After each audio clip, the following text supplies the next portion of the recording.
Mystery at Camp White Cloud. Frankie, Gil, and Angela. Frankie looked over the book she was reading to see a group of children choosing teams on the soccer field. Behind them stood a brown wooden arch with the faded words "Welcome to Camp White Cloud." Frankie, short for Frankie's, which she disliked, had arrived yesterday along with 199 other campers to spend 2 weeks in the mountains of Colorado. "Hey, Frankie, how's it going?" came a voice from behind her. "Oh, hi, Gil. I'm fine. How are you?" Gil was the fellow camper Frankie had met yesterday. A loud cheer interrupted them, a tall girl jumping up and down, celebrating the goal she scored. "Have you met Angela Hanses yet?" Gil asked. "She's my cabin. Everybody knows her," Frankie answered. Gil thought for a moment. "You know, it must be great to meet Angela. Her dad is camp director. She gets to play all summer." "Yeah, but he's always busy running the camp. She probably doesn't see her dad much," Frankie said. A bell suddenly chimed and the soccer game stopped. "Lunch, let's go eat. I'm starving," Gil said as he jumped up from the rock. Bump goes the night.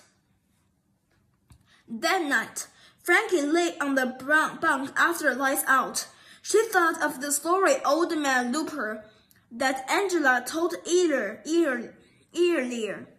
Looper was a miner who hoped to find a fortune in gold in the area's mountain streams. Unfortunately, he had little luck and started talking only to himself and his mule. One day, he mysteriously disappeared. Angela said he'd hunted the camp ever since. Frankie didn't believe the story.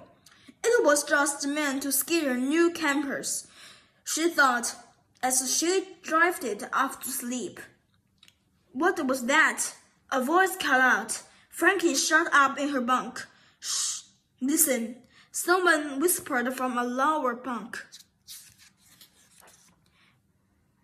Hearing a twig snap, Frankie caught a glimpse of a shadow outside the cabin. "Hey, Michiko, I think it's coming toward your window," Frankie whispered gently. "I don't see anything," Michiko answered. The girls in the cabin held their breath. Frankie could faintly see Angela's bunk. She couldn't believe Angela was sleeping through this. "Where is it now?" Frankie asked. "I think it's moving away from us," Michiko said, toward the boys' cabin. Frankie asked. "I think so," Michiko said. After a few more questions, everyone quieted down. The image lurking outside the cabin frightened Frankie, but it also raised questions a big one being, why would someone or something be outside their cabin at this hour? First warning. "Hey, Gil, did you boys see anything last night?" Frankie asked after breakfast. "Yes, it was crazy. We all saw something sneaking around our cabin, scratching and moving around," Gil answered. "So, what do you think it was?" Frankie continued. "I really don't know," he said. "What do you think, Angela?" "I was asleep, but it had to be Old Man Looper," Angela says. "He shows up every summer." Still, Frankie refused to believe it was Looper. A bell signaled morning activity time. Angela and Gil went to woodworking class, and Frankie went to kayaking class. Walking back to the cabin after kayaking Frankie, heard loud voices ahead of her. "Come over here, you guys. Look at this." Carved roughly into the wooden planks were the words, "This is not your home. Leave now." "Okay, now I'm really starting to worry," Michiko admitted. "Me too," Frankie said quietly. Last chance. The next morning during cabin clean-out time, Frankie heard excited voices coming from the dining hall. When Frankie arrived at the building, she let out a gasp. It said the dining hall was a mess, and one hall was carved with the last warning, "Leave now." Frankie was surrounded by a steady voice and questions. "Who did this?" "Do you think it's Looper? Why would he want us gone?" The voices quickly faded as Director Hansen entered the dining hall. Okay, campers, back to your cabins. I know you're all concerned, but I'll figure out what's going on." Camp Calamity. Later, as Frankie's cabin mates ate dinner, Michiko asked, "Has anyone seen Frankie or Gil?"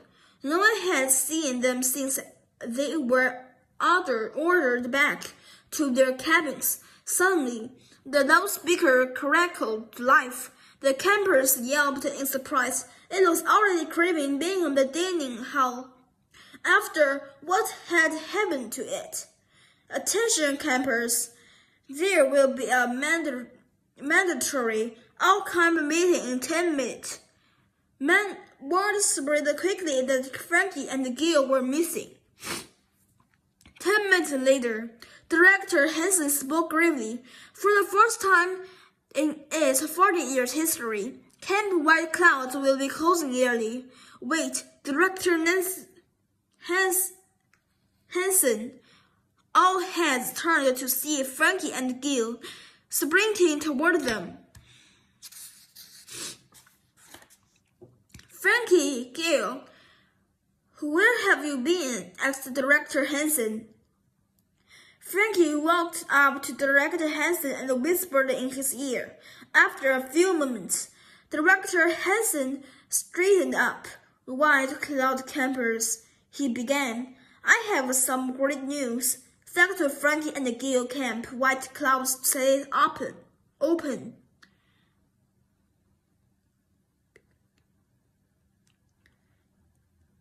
Epilogue. In his office, Director Hansen asked Frankie how she and Gil figured out that it was Angela who frightened everyone. "I remembered Angela didn't wake up when the power came," Frankie said. "She must have stuffed her sleeping bag with the pillows. And Angela left to woodworking early.